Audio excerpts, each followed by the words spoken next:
আসসালামু আলাইকুম বন্ধুরা, চলুন আজকে পরিচয় করে দিই আপনাদেরকে লালবাগ কেল্লার ইতিহাস সম্পর্কে। লালবাগ দুর্গের ইতিহাস শুরু হয় ১৬৭৮ সালে, যখন মুঘল যুবরাজ মোহাম্মদ আজমের নির্মাণ কাজ শুরু করেন। কিন্তু এটি কখনো শেষ হয়নি। আজমকে প্রত্যাহার করা হলে পরবর্তীতে তার উত্তরসূরি শায়েস্তা খান এর কাজ বন্ধ রেখেছিল। তিনিও এর কাজটা চালিয়ে না যাওয়ায় পরবর্তীতে প্রকল্পটি স্থগিত হয়ে যায়। শায়েস্তা খানের কন্যা পরিবিবি সেখানে অকাল মৃত্যু হওয়ায় দুর্গটিকে দুর্ভাগ্যজনক বলে মনে করা হতো, যার ফলে শায়েস্তা খান প্রকল্পটি ত্যাগ করেন।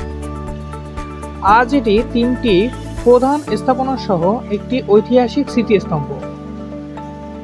৩টি ঐতিহাসিক স্থাপনার মধ্যে রয়েছে পরিবিবির সমাধি, শ্রোতা হল এবং ৩ গম্বুজ বিশিষ্ট মসজিদ।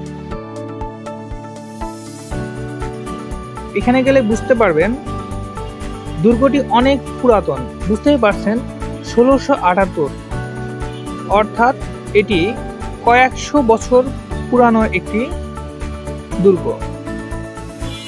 আমি এখন আছি শ্রোতা হলের ভিতরে। চলুন দেখি শ্রোতা হলটা কেমন।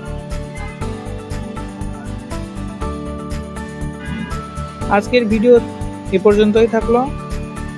দেখা হবে আবার অন্য কোথাও অন্য কোনো ভিডিও নিয়ে। আসসালামু আলাইকুম।